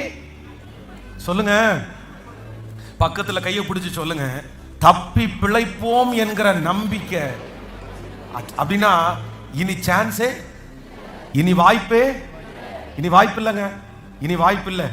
ஏன்னா சூரியனை பார்த்து ரொம்ப நாள் ஆயிடுச்சு, சந்திரனை பார்த்து ரொம்ப இருட்டா இருக்குது, வெறும் மழை தண்ணி மட்டும் தான் அடிக்குது, புயல் மட்டும் தான் அடிக்குது, எதையுமே பார்க்கல, எங்க இருக்கிறோம், எந்த கரையில இருக்கிறோம் எதுவுமே தெரியல. அந்த மாதிரி ஒரு பெரிய சிச்சுவேஷன். எல்லாருடைய மனசுக்குள்ளே ஒரு பயம் வந்துருச்சு, செத்துருவோம், இனி பிழைக்க மாட்டோம், இனி பிழைக்க மாட்டோம், அவ்வளவுதான், நம்ம லைஃப் முடிஞ்சிருச்சு, கடலோட முடிஞ்சிருச்சு, இந்த பிரச்சனையோட முடிஞ்சிருச்சு, இந்த வருஷத்தோட முடிஞ்சிருச்சு, இனி எங்க, இனி எங்க, இனி எங்க? இந்த சத்தத்தை கேட்டுக்கொண்டிருக்கிற யாரோ ஒருத்தர் கேட்டுக்கொண்டிருக்கலாம், பாஸ்டர் நீங்க சொல்றது நான் தான் பாஸ்டர், நான் தான், இனி தப்பி பிழைப்போம் என்கிற நம்பிக்கை எனக்குள்ள சுத்தமா இல்ல, மறுபடியும் நான் எழும்புவேன்ற நம்பிக்கை எனக்குள்ள இல்ல பாஸ்டர், மறுபடியும் நான் வாழ்வேன்ற நம்பிக்கை எனக்குள்ள இல்ல. இல்ல, நான் அப்படி நினைச்சாலும் என்னமோ வாழ்றதுக்காக வாழலாம், என்னமோ என் பிள்ளைக்காக வாழலாம், என் குடும்பத்துக்காக வாழலாம், தற்கொலை பண்றதுக்கு எனக்கு விருப்பம் இல்லை அதனால வாழலாம், நான் நரகத்துக்கு போயிடுவேன் அதனால நான் வாழலாம், ஏதோ ஒரு வாழ்க்கை தான் என்னால வாழ முடியுமே தவிர என் வாழ்க்கை என்னால வாழ முடியாது பாஸ்டர். நீ ஒரு வாலிப மகளா இருக்கலாம், வாலிப மகனா இருக்கலாம், உனக்கு சின்ன வயசுல இருக்கலாம், எனக்கு இந்த வயசுல இப்படிப்பட்ட ஒரு சூழ்நிலை வரும்னு நான் எதிர்பார்க்கவே இல்லை, எதிர்பார்க்கவே இல்லை. நான் மாட்டினது அந்த மாதிரி ஒரு பிரச்சனை இல்லை, நான் இருக்கிறது அந்த மாதிரி ஒரு சிக்கல்ல நான் இருக்கிறேன். யாருக்கும் சொல்லி புரிய வைக்க முடியாது. இந்த பிரச்சனையிலிருந்து என்னை யார் நினைச்சாலும் தூக்கி எடுக்க முடியாது. எங்க அப்பா எங்க அம்மா நான் மொத்த சொத்தை வித்தா கூட என்ன தூக்கி எடுக்க முடியாது. இனி நான் திரும்பி எழும்புறது அப்படின்றது லேசான காரியம் இல்ல. இதோட எத்தனை முறை நான் தோற்றேன் தெரியுமா? நான் 50 முறைக்கு மேல தோற்றாச்சு, 1000 முறைக்கு மேல நான் தோற்றாச்சு. இதுக்கு மேல தோக்கிறதுக்கு என்கிட்ட எதுவுமே இல்லை, எதுவுமே இல்லை. இதே சூழ்நிலை தான் இந்த நடு கடல்ல இதான் நடக்குது. இனி தப்பி பிழைப்போம் என்கிற நம்பிக்கை முற்றிலும் மாற்றி போயிற்று. சூரியனையாவது சந்திரனையாவது பார்க்கவே இல்லை, இருள் மட்டும்தான் கண்ணுக்கு தெரியுது. கண்ணை மூடினாலும் ஒரு மாதிரி தான் இருக்குது, கண்ணை திறந்தாலும் ஒரு மாதிரி தான் இருக்குது. முன்னாடி நிக்கிறது எதுன்னே தெரியல, போற வழி எதுன்னே தெரியல, இருட்டுல இருக்கிறது மாதிரி இருக்குது. குருடன மாதிரி நான் நடக்கிறேன், நடைபடமா நடக்கிறேன், ஏதோ நடக்கிறேன், ஏதோ வாழ்றேன். ஏதோ இந்த மாதிரி செய்தி, ஏதோ இந்த மாதிரி ஆராதனை, அது மட்டும்தான் கொஞ்சம் எனக்கு ஆறுதலா இருக்குது. வேற எதுவுமே எனக்கு ஆறுதலா இல்லை. நான் தூங்கி எத்தனை நாள் ஆச்சு தெரியுமா? என் பிள்ளைய நினைச்சா, என் குடும்பத்தை நினைச்சா என்னால பயமா இருக்குது. நீ பிழைப்போமா பிழைப்போமா பிழைப்போமா. ஆனா ஒரே ஒருத்தர் மட்டும் அங்க நிக்கிற ஒரு பரிசுத்தவானுடைய முதுக தட்டி சொல்றாரு, நீ பயப்படாத, நீ பயப்படாத, நீ பயப்படாத. இந்த சூரியனை பார்த்து நீ பயப்படாத, இந்த சந்திரன் அணைகிறத பார்த்து பயப்படாத, உனக்கு முன்பாக இருக்கிற இருளை பார்த்து நீ பயப்படாத. இனி தப்பி பிழைப்போம் என்கிற நம்பிக்கை அத்தனை பேருக்கும் அற்று போய் 276 பேர்ல 75 பேருமே ஐயோன்னு கத்தலாம். ஆனா நீ ஒரே ஒரு ஆள், தரிசனம் உள்ள ஆள், ஒரு ஆள் இருக்கிறதுனால உன் நிமித்தமாய் நான் இந்த கப்பலை தப்பிச்சு ராயனுக்கு முன்பாக உன்னை நிறுத்துவேன்னு சொல்ற அந்த தேவனுடைய ஒரு பலத்த பிரசன்னம் இந்த மைதானம் முழுவதும் அப்படியே நிரம்பி இருக்கிறத நான் பார்க்கிறேன். இந்த சத்தத்தை கேட்கிற நிறைய பேரை தொட்டுட்டு இருக்கிறத பார்க்கிறேன். நம்புறவங்க மட்டும் நல்ல கரங்களை மேல தட்டி நிறைய பேரை கத்தர் மீட்டெடுக்கிறாரு, கத்தர் மீட்டெடுக்கிறாரு.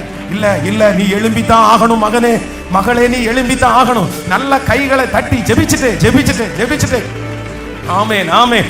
எனக்குள்ள எழும்புகிற அந்த ஸ்பிரிட் அப்படியே உங்களுக்குள்ள வரட்டும்னு நான் நினைக்கிறேன். எனக்குள்ள எழும்புற அந்த ஆசை உங்களுக்குள்ள பற்றி பிடிக்கணும். Yes yes S.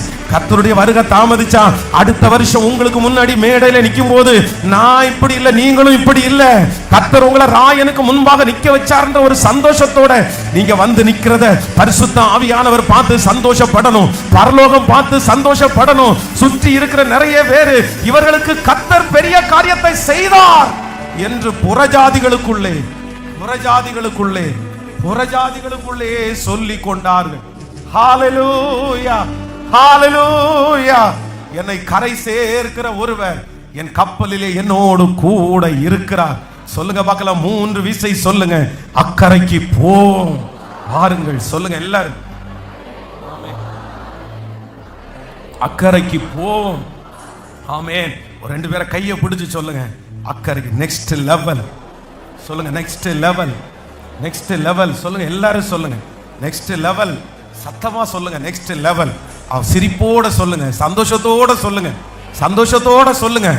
இல்ல தப்பி பிழைப்போம் என்கிற நம்பிக்கை அற்று போனாலும் உங்க கூட தட்டி கொடுக்கிற ஒருத்தர் இருக்கிறாரு, பயப்படாதேன்னு சொல்ற ஒருத்தர் இருக்கிறாரு. எப்படி கைவிட்டுருவாரு, எப்படி கைவிட்டுருவாரு? நல்லோர் மேலும் தீயோர் மேலும் மழையை வர்ஷிக்க பண்ணுகிற அப்பா உங்களை எப்படி கைவிட்டுருவாரு? இந்த வருஷத்தை கர்த்தரோட துவங்குற உங்களை எப்படி கர்த்தர் கைவிட்டுறாரு? ஹalleluya. கடைசியா லாஸ்டா இந்த கப்பலுக்கு இருந்த அடுத்த ஒரு கேரக்டர் என்ன அப்படின்னா 27ஆம் அதிகாரத்தினுடைய 41வது வசனத்தை கூட, ஆமே 41வது வசனத்தை கூட வாசிச்சு முடிக்கலாம். 41. இருபுறமும் கடல் மோதிய ஒரு இடத்திலே கப்பலை தட்ட வைத்தார்கள். முன்னணியம் ஊன்றி அசையாமல் இருந்தது, பின்னணியம் அலைகளுடைய பலத்தினாலே உடைந்து போயிற்று. இப்போ இந்த படகு என்ன அப்படின்னு சொன்னா, பிரயாணம் பண்ணுகிற இந்த படகுல காற்று ரொம்ப வேகமா அடிச்சதுனால எப்பவுமே பின்னாடி சைடு வீக்கா இருக்கிறதுனால இப்ப என்ன ஆச்சு அப்படின்னு சொன்னா, இந்த கப்பல் உடைஞ்சிருச்சு, பின்னாடி பாகம் அப்படியே உடைஞ்சிருச்சு. இந்த கப்பலுக்கு நான் என்ன பேர் வச்சிருக்கிறேன் அப்படின்னு சொன்னா, இது ரொம்ப பலவீனமான ஒரு கப்பல். இது ஒரு பலவீனமான கப்பல். ஏன் இந்த கப்பல் பலவீனமாச்சு? இது இத்தாலியாவுக்கு போறதுக்கு கிளம்பும் போது இது பலத்தோட தான் கிளம்பிச்சு. ஃபர்ஸ்ட் டைம் அதை கரையில இருந்து அந்த கடலுக்குள்ள தண்ணிக்குள்ள தள்ளும் போது வெரி ஸ்ட்ராங் கப்பல் அப்படின்னு எல்லாத்தையும் டெஸ்ட் பண்ணிட்டாங்க. எல்லாமே வெயிட்டா இருக்கு, எல்லாமே நல்லா இருக்குது. அங்க இருக்கிற எந்த பலகையிலையும் எந்த ஓட்டையும் இல்லை. அந்த பலகையெல்லாம் ரொம்ப ஸ்ட்ராங்கா இருக்குது. எல்லா மிஷினரிஸும் ஸ்ட்ராங்கா இருக்குது. இதனுடைய பிரயாணம் புறப்படும் போது ரொம்ப ஸ்ட்ராங்கா தான் புறப்பட்டுருச்சு. ஆனா என்ன அப்படின்னு சொன்னா, இடையில நிறைய அந்த அலை வந்து அடிச்சு மோதினதுனால இந்த கப்பல் இப்ப என்ன ஆயிடுச்சு அப்படின்னா பலவீனமான ஒரு கப்பலா மாறிடுச்சு. ரொம்ப பலவீனமா, பழைய பலன் எல்லாம் போச்சு, உள்ளுக்குள்ள தண்ணி வந்துருச்சு, நிறைய இடத்துல உடஞ்சிருச்சு. இதுக்கு இப்ப எதுவுமே பண்ண முடியல. நான் நம்புறேன் இந்த சத்தத்தை கேட்கிற நிறைய பலவீனமான கப்பலை நான் பார்க்கிறேன். நிறைய உடைவு, நிறைய அவமானம், நிறைய நிந்த, நிறைய பழிச்சொல், நிறைய மன வருத்தம், நிறைய காயங்கள், அதிகமான காயங்கள். என் கப்பல் உடைஞ்ச கப்பல் பாஸ்டர், என் கப்பல் ரொம்ப பலவீனமான கப்பல். 10 வருஷத்துக்கு முன்னாடி நான் எவ்வளவு ஸ்ட்ராங்கான பர்சன் தெரியுமா? ஆனா இப்ப நான் அவ்வளவு ஸ்ட்ராங் கிடையாது. இன்னைக்கு நான் வெகுளி, நான் எதுக்கு தெரியல, எதுக்கு எடுத்தாலும் நான் அழுறேன், எதுக்கு எடுத்தாலும் எனக்கு அழுக வருது, எதுக்கு எடுத்தாலும் எனக்கு சோகமா இருக்குது. நான் ரொம்ப பலவீனமா இருக்கிறது மாதிரி நான் ஃபீல் பண்றேன். ஃபர்ஸ்ட் எல்லாம் ஏத்துனா நான் ஏத்து பேசுவேன். ஆனா இப்போ எனக்கு ஏத்து பேசுறதுக்கு எனக்கு பலன் இல்லை. எனக்கு இப்ப பயமா இருக்குது. ஃபர்ஸ்ட் எல்லாம் துணிஞ்சு எந்த காரியத்தை வேணாலும் செய்வேன். ஆனா இப்ப அந்த துணிவு எனக்கு வரமாட்டேங்குது. இப்ப எனக்கு தைரியமே வரமாட்டேங்குது. ஃபர்ஸ்ட் எல்லாம் கடன் வாங்கும் போது கூட துணிஞ்சு கடன் வாங்கினேன். ஆனா இன்னைக்கு பயமா இருக்குது. இன்னைக்கு போகணும்னு நினைச்சா பயமா இருக்குது, செய்யணும்னு நினைச்சா பயமா இருக்குது. விழுந்துருவோமோ, ஏமாந்துருவோமோ, கை வச்சா அப்படி போயிருமோ. ஏன் நான் இப்படி பயப்படுறேன்னே தெரியல. நான் இப்படி பயந்த ஆளே இல்லை. பலவீனமான படகு, பலவீனமான படகு. இந்த சத்தத்தை கேட்கிற பல பலவீனமான படகுகள். எனக்கு ஆள் பார்த்தாதான் பாச ஜெயஜாண்டிக்கா இருக்கிறேன். நான் ஆள் பார்த்தாதான் ஒரு நல்லா இருக்கிறது மாதிரி தெரிகிறேன். வெளியில தைரியம் மாதிரி பேசுறேன், வெளியில சந்தோஷமா சிரிக்கிறேன். ஆனா என்னுடைய உள்ளத்துக்குள்ள கொஞ்சம் கூட தைரியமே இல்லை, என் மனசுக்குள்ள தைரியமே இல்லை. நான் பயந்தா மனைவி பயந்துருவாளோ, நான் பயந்தா கணவன் பயந்துருவாங்களோ, நான் பயந்தா பிள்ளைய பயந்துருவாங்களோ, இந்த மாதிரி நினைச்சுதான் பாஸ்டர் நான் இப்படி இருக்கிறேன். அதனாலதான் உள்ளேயும் அழ தெரியல, வெளியையும் அழ தெரியல. நானா வச்சு குமுறிட்டு இருக்கிறேன். நான் ரொம்ப பலவீனமானவன். எனக்கு பழைய பலன் என் கூட இல்லை. நான் ரொம்ப சிக்காயிட்டேன். என்னுடைய பலன் என்ன விட்டு போயிருச்சு. என் சரீரத்துல ஒவ்வொரு அவயவமா பாதிச்சுட்டு இருக்கிறத நான் ஃபீல் பண்றேன். இப்படி இருந்தா நான் எப்படி அடுத்த கரைக்கு போவேன்னு எனக்கு தெரியல. நீங்க சொல்ற வார்த்தை என்னால நம்பவே முடியல. ஆனா நான் நம்புறேன், பலவீனமான கப்பல், பலவீனமான கப்பல். ஆனா அந்த கப்பலுக்குள்ள ஒரு தரிசனம் பெற்ற ஒரு தேவனுடைய பிள்ளை இருக்குது. அந்த தரிசனம் பெற்ற தேவனுடைய பிள்ளை இருக்குது. அந்த பலவீனமான கப்பல் கரை சேருகிற வரைக்கும் பலப்படுத்துகிறதற்கு அவரால முடியும். நம்மை பலப்படுத்துகிற கிறிஸ்துவினாலே எல்லாவற்றையும் செய்ய உன்னதமானவருடைய பலன் உங்களுக்கு நேராய் கடந்து வரும். கர்த்தர் உங்களை பலப்படுத்துவார். பிரதர், மலைகளை தாண்டதற்கு கர்த்தர் உங்களை பலப்படுத்துவார். இதோ நான் உன்னை போரடிக்கும் கருவியாக நான் மாற்றுவேன். நீ மலைகளை மிதித்து நொறுக்கி குன்றுகளை தவிடுபொடி ஆக்குற அபிஷேகத்தை கர்த்தர் உங்க மேல வைக்க போராடுன்னு நம்புறவங்க நல்ல கரங்களை தட்டி இன்றைக்கு கர்த்தர் உங்களை பார்த்து பேசுறாரு. நீ பயப்படாதே, நீ பயப்படாதே. நீ பலவீனமான படகு என்று தெரியும், நீ பலவீனமான படகு என்று தெரியும். வேதத்துல ஆண்டவர் தெரிந்து கொண்ட பாத்திரங்கள் எல்லாம் பலமுள்ளவர்கள் அல்ல. அவ்வளவுதான். அந்த ஆலயத்தினுடைய வாசல்ல கூடியிருந்த பெண்களுடைய வார்த்தைக்கு எதிர்த்து நிற்க முடியாதவன் தான் பேதுரு. அவ்வளவுதான். நீயும் இயேசுவோடு கூட இருந்தவன் தானா அப்படின்னு சொன்ன உடனே தன்னுடைய உயிருக்கு பயந்து அப்படியே மறுதளிச்சு, இல்ல அவரை தெரியாது அப்படின்னு சபிக்கவும் சத்தியம் பண்ண தொடங்கினவன் தான். ஆனா ஒரு காலத்துல பேதுரு யார் தெரியுமா? காவலிலும் சாவிலும் நான் உம்மை பின்பற்றுவேன் என்று வீரவசனம் பேசினவன் தான் இந்த பேதுரு. சூழ்நிலை வந்த உடனே ரொம்ப பலவீனம் ஆயிட்டான். ஆனா அந்த பலவீனமான பேதுருவை தான் கர்த்தர் தெரிந்து கொண்டு பலப்படுத்தி ஒரே பிரசங்கத்துல 3000 பேர், ஒரே பிரசங்கத்துல 5000 பேர், அவனுடைய கழுத்துல இருக்கிற உருமால்கள் அற்புதம், அவனுடைய கச்சைகளில் அற்புதத்தை கர்த்தர் செய்ய முடியும். ஆனால் நம்புறவங்க எல்லாரும் மேல நல்ல கரங்களை தட்டி, முழு பலத்தோட கரங்களை தட்டி, இதோ ரூமுக்குள்ள அடைஞ்சு கிடக்கிற பலவீனமான உன் பிள்ளைய கர்த்தர் தேடி வர்றாரு. உங்க பிள்ளைய கர்த்தர் தேடி வர்றாரு. உங்களை கர்த்தர் தேடி வர்றாரு. உன் பலவீனத்திலே அவருடைய பலன் பூரணமாய் விளங்கும். உங்களை பலப்படுத்துகிற கிறிஸ்துவினாலே எல்லாவற்றையும் செய்ய உங்களுக்கு பலன் உண்டு. நல்ல கரங்களை தட்டி முழு பலத்தோடு இப்ப அந்த பலன் வேணும்னு சொல்றோம். அந்த பலன் வேணும்னு சொல்றோம். அந்த பலன் வேணும்னு சொல்றோம். Thank you Jesus. Thank you Jesus. யாக்கோபு தன்னுடைய வாழ்க்கையில எல்லாவற்றையுமே பார்த்துட்டாரு. இப்ப கடைசியில பலவீனம் ஆயிட்டாரு. அதனாலதான் ஆண்டவரிடத்துல சொல்றாரு, நீர் என்னை ஆசீர்வதித்தாலே ஒழிய நான் உம்மை போக விட. உடனே ஆண்டவர் தொடசந்த தொட்டுறாரு. அவன் தொடசந்த தொட்ட உடனே நொண்டி நொண்டி நடந்தான். அதுக்கு வரைக்கும் குச்சி அவனுக்கு ஊனி நடக்கிறதுக்கு தேவையில்லை. அதற்கு பிறகுதான் அவன் குச்சியை ஊனி நடந்தான். அவன் குச்சியை ஊனி நடந்ததுக்கு பிற்பாடுதான் பெரிய சாதனைகளை சாதிச்சான், பெரிய வெற்றியை பார்த்தான். அவனுடைய கண்கள் ஆச்சரியத்தை பார்த்துச்சு. அந்த குச்சின்றது வேற யாரும் இல்லை, நான் நம்புறேன் உங்களையும் என்னையும் பரிசுத்தப்படுத்துகிற பரிசுத்த ஆவியானவர். நான் நம்புறேன் அவர் உங்களுக்கு தூணா நிக்க போறாரு, அவர் உங்களுக்கு துணையா நிற்க போறாரு. நீங்க இனி நொண்டி நொண்டி நடப்பது இல்ல, அவர் உங்களுக்கு கொடுத்திருக்கிற பலத்தினால எந்த மதிலையும் நீங்க தாண்ட போறீங்க. ஆமென். கைகளை உயர்த்தி சொல்லுவோம், அவர் என்ன கரை சேர்த்துடுவார். நான் கலங்க மாட்டேன், நான் கலங்க மாட்டேன். நன்றி அப்பா, நன்றி நன்றி நன்றி நன்றி நன்றி நன்றி. 2007 வருஷம் 2007 8th ஸ்டாண்டர்ட் அந்த மாதிரி 8வது வகுப்பு படிக்கும் போது எனக்கு ஒரு எங்க சர்ச்சில் வந்து ஒரு சண்டே ஸ்கூல் டீச்சர், அவருடைய பேர் பேதுரு. ரொம்ப வயசானவர், வேஷ்டி கட்டியிருப்பாரு. அவருக்கு பெருசா பெருசா பிரசங்கம் பண்றதுக்கெல்லாம் தெரியாது. அவருக்கு ரொம்ப அழகாலாம் பாடம் நடத்த தெரியாது. அவருக்கு தமிழ் சரியா பெருசா வாசிக்கவும் அவருக்கு தெரியாது. நிறைய நேரத்தில் எங்களை வச்சுதான் அவர் வாசிப்பார். ஆனா ரொம்ப சின்சியரா அவர் வந்து சண்டே ஸ்கூல் எடுப்பாரு. நாங்க 8th இருக்கிறவங்க தான் அங்க இருக்கிறதுலே யூத், அதனால அவருடைய கையில எங்களை கொடுத்துட்டாங்க. அவர் எங்களுக்கு அவர் பாடம் நடத்தும் போதெல்லாம் நிறைய நேரத்தில் நாங்க விளையாண்டுட்டே இருப்போம், நாங்க எழுதிட்டே இருப்போம். ஆனா அவர் எங்களை பெருசா எல்லாம் திட்ட மாட்டார். ஒரு நாள் 8th ஸ்டாண்டர்ட் படிக்கும் போது அவர் ஒரு புத்தகத்தை எடுத்து ஒரு பகுதியை எடுத்து வைக்கிறாரு. பகுதியை எடுத்து வச்சு அவர் பயங்கரமா பிரசங்கம் பண்றாரு. அவர் வந்து அன்னைக்கு டீச் பண்ணல, பிரசங்கம் பண்றாரு. எங்களை பார்த்து சொல்றாரு, டேய் இந்த கூட்டத்துல ஒரு எலியா இருக்கிறான்டா, ஒரு எலியா இருக்கிறான்டா, நீ தாண்டா அந்த எலியா, நீ ஆயத்தப்படு. உன்னை குறிச்சு ஆண்டவர் ஒரு பெரிய லட்சியத்தை வச்சிருக்கிறாரு, ஒரு பெரிய நோக்கத்தை வச்சிருக்கிறாரு. நீ சாதாரணமா அழைக்கப்பட்டவன் அல்ல, உன்னை ஆண்டவர் பெரிய ஆட்கள் மத்தியில எல்லாம் உட்கார வைக்க போறாரு அப்படின்னு ஒரு பாட்டுக்கு பிரசங்கம் பண்ணிட்டு இருக்கிறாரு. எங்களால சிரிப்பு தாங்கவே முடியல. எங்க சுத்தி இருக்கிற பசங்க, வாலிப பசங்க ஒரு 7 பேர், அவருக்கு சண்டே ஸ்கூல் நாங்க இருக்கிறோம். எங்களுக்கு சிரிப்பு வந்த உடனே அவருடைய முகத்தை பார்க்க முடியாம நாங்க எல்லாம் கீழே உட்கார்ந்து ஒருத்தனுடைய கையை பிடிச்சு ஒருத்தன் கையை பிடிச்சு சிரிக்கிறோம். ஆனா நாங்க சிரிக்கிற சத்தம் அவருக்கு கேட்கல, எந்த சத்தமுமே அவருக்கு கேட்கல. அவரு மீண்டும் மீண்டும் கத்திட்டே இருக்கிறாரு, மீண்டும் மீண்டும் சொல்லிட்டே இருக்கிறாரு. கொஞ்ச நேரம் சொல்லிட்டு இருந்தவர் திரும்ப அழ ஆரம்பிச்சிட்டாரு. எங்களுக்கு சிரிச்சிட்டு இருந்த நாங்க கொஞ்சம் கொஞ்சமா ஷேக் ஆக ஆரம்பிச்சோம், மாற ஆரம்பிச்சோம். சரி, என்னடா இந்த மனுஷன் திடீர்னு இப்படி அழலாம் ஆரம்பிக்கிறாரு. சரி, அவர் ஏதோ கத்திட்டு இருக்கும்போது கூட நம்ம சிரிச்சிட்டோம். இப்போ அவர் வந்து இப்படி அழும்போது நம்ம சிரிச்சா நல்லா இருக்காது, நம்ம ஏசப்பா பிள்ளைங்க அப்படின்னு சொல்லிட்டு எல்லாருமே திரும்ப என்ன ஆரம்பிச்சோம்னா அவரு சொல்றத ஒன்னொன்னா கேட்க ஆரம்பிச்சோம். அவருக்கு படிப்பெல்லாம் பெருசா இல்ல, அவரை யாரும் பெருசா ஒன்றும் மதிக்கிறதும் இல்லை. ஆனா அவர் அழுது நாங்க ஒரு 6 பேர் உட்கார்ந்து இருக்கிறோம். சண்டே ஸ்கூல்ல நடக்குது இந்த விஷயம்.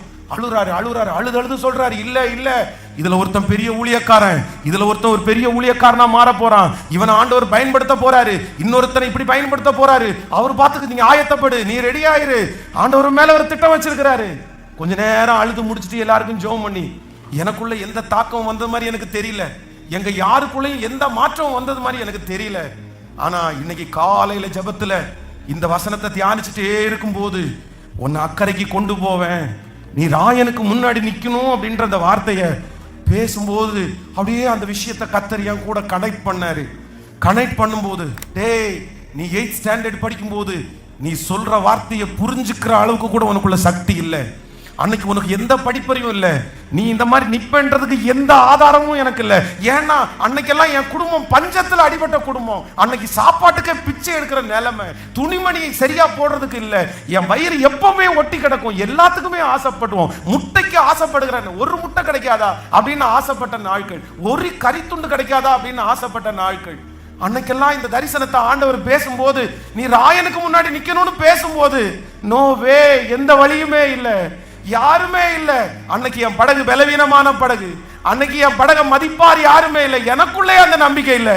ஆனா இன்னைக்கு அந்த தரிசனத்தை கர்த்தர் காலையில கனெக்ட் பண்ணும்போது நான் நினைச்சிட்டேன், இல்ல இல்ல இல்ல, இந்த சத்தத்தை கேட்கிற ஆண்டவருடைய பிள்ளையே, இன்னைக்கு உனக்கு நிலைமை எப்படி வேணாலும் இருக்கலாம், எப்படி வேணாலும் இருக்கலாம். பாஸ்டர் நீங்க இந்த சொல்ற வார்த்தை என்னால ஏத்துக்கவே முடியல.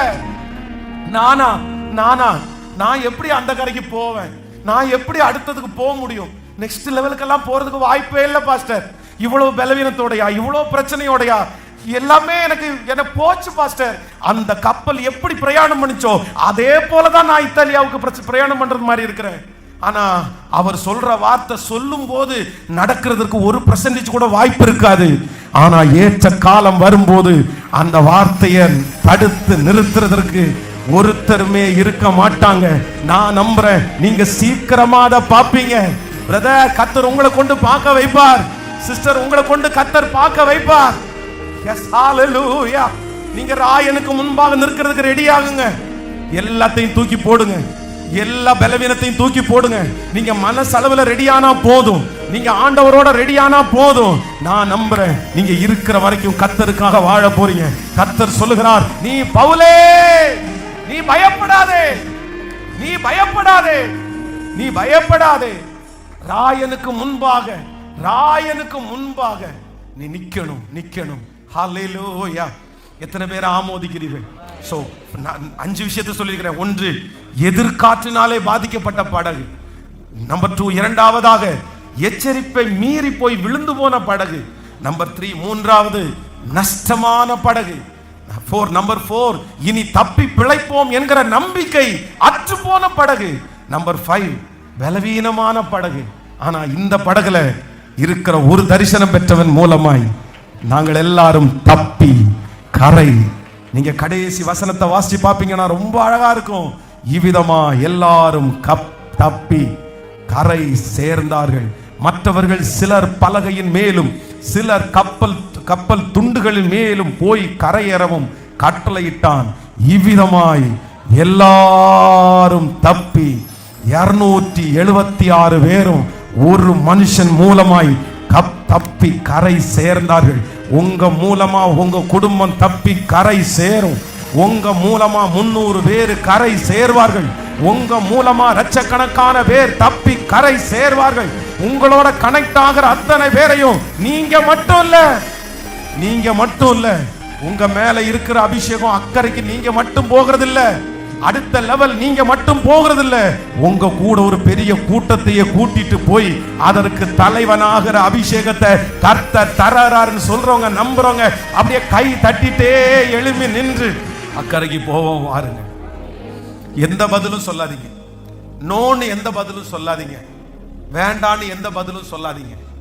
நீங்களே ஒரு காரணத்தை சொல்லாதீங்க, நீங்களே ஒரு வேடை சொல்லாதீங்க. நான் இப்படி இருக்கிறேன், நான் எப்படி. பொதுவாகவே நம்ம எல்லாருக்குமே கிளம்பு அப்படின்னு சொன்னாலே 1000 வேலை வரும்.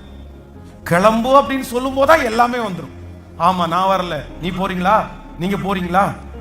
அப்போ இது வெறும் இங்க மட்டும். நீங்க ஆண்டவரிடத்துல சொல்லாதீங்க, ஆண்டவரிடத்துல சொல்லாதீங்க. நான் சொல்ல வர ஃபீல் உங்களுக்கு புரியும்னு நினைக்கிறேன். எஸ், என்னுடைய இறுதி நான் கத்திரிடத்துல இருந்து வார்த்தையை வாங்கி உங்களுக்கு பிரசன்டேஷன் பண்ற அந்த ஃபீல் உங்களுக்கு புரியுதில்ல. இனி சுவிசேஷத்தை இயேசு நல்லவர் அப்படின்னு நீங்க உங்க வாயில சொல்றது இல்ல, கர்த்தர் இயேசு நல்லவர்னு உங்களை பார்த்து உங்கள்கிட்ட இருக்கிற இயேசு நல்லவர் தானேன்னு சொல்ல வரணும். அதான் சாட்சி, அதான் சாட்சி. நீங்க போய் அப்படி இல்ல, அவங்க எப்படி சார், எப்படி பிரதர், எப்படி, அதான் நீ பாருப்பா, கர்த்தர் எனக்கு செஞ்சு கர்த்தர் என்னை எப்படி வச்சிருக்கிறார்னு நீ பாருன்னு நீங்க சொல்ற அளவிற்கு வருகிற வருஷம் கர்த்தர் உங்க தலைகளை உயர்த்தணும்னு நான் நம்புறேன். எஸ், ஆமென் தானே? ரெடியா? அக்கறைக்கு போறதுக்கு எத்தனை பேர் ரெடி? சொல்லுங்க. ஏசப்பா சொல்லுங்க, நான் வரேன் ஃபர்ஸ்டா. நான் சொல்லுவேன், உங்க பக்கத்திலேயே எனக்கு சீட்டு போட்டுருங்க ஆண்டவரே, ஃபர்ஸ்ட் அந்த கப்பல்ல பக்கத்துல பேசிட்டே போயிடலாம் அப்படின்னு சொல்லி. ஆமென். ஆசையா இருக்கிற எல்லாரும் கைகளை உயர்த்து. தகப்பனே, இஸ்ரவேலின் ஜெயபலமானவரே, இத்தனை ஆண்டுகளும் நீங்க கொடுத்த வார்த்தையை ஒன்றை கூட தரையில விடவே இல்லப்பா, தரையில விடவே இல்லப்பா, தரையில விடவே இல்லப்பா. நான் உனக்கு சொன்னதை செய்யும் அளவும் உன்னை நான் கைவிடுவது இல்லை. நான் உனக்கு சொன்னதை செய்யும் அளவு உன்னை நான் கைவிடுவது இல்லை. நன்றியப்பா. பெருங்காற்றில் அடிபட்டவளே, தேற்றரவற்றவளே, ஆறுதல் அற்றவளே, நான் இஸ்ரவேலின் பரிசுத்தராகிய நான் உன் கரத்தை பிடிச்சு பயப்படாத, பயப்படாத, நான் உனக்கு துணை நிற்கிறேன். துணை நிற்கிறேன். கர்த்தரும் இரட்சகரும் மீட்பரும் ஆகிய கர்த்தர். Thank you Jesus. Thank you Jesus. எங்களுடைய தகப்பனார் இந்த ஜனங்களுக்காக திறப்புல நிக்கிறதுக்கு முன்னாடி உம்முடைய பிள்ளையாகிய நானும் என் பிள்ளைகளுக்காக திறப்புல நிற்கிறேன். இதோ ஒரு கூட்டம் இந்த 2026வது வருஷம் ஆயத்தமாயிட்டோம். உங்க கூட கனசரேத்துக்கு வர்றதற்கு, உங்க கூட அற்புதத்தை பார்க்கிறதற்கு, உங்க கூட பிசாசு துரத்துகிறத பார்க்கிறதற்கு, இதோ ஒரு பெரிய எழுப்புதலை எங்க கண்களாய் பார்க்கிறதற்கு நாங்க ரெடி ஆயிட்டோம் ஆண்டவரே. Thank you Jesus. ஒவ்வொரு பிள்ளைகளையும் அப்படி மகிமையினால் நிரப்பினதற்காக ஸ்தோத்திரம். இனி இருக்கிற அந்த நிகழ்ச்சிகளை கர்த்தர் ஆசீர்வதிப்பீராக. இயேசுவின் மூலம் ஜெபம் எடுக்கிறோம் நல்ல பிதாவே. ஹalleluya. சத்தமாய் ஹalleluya. ஆமென். God bless you.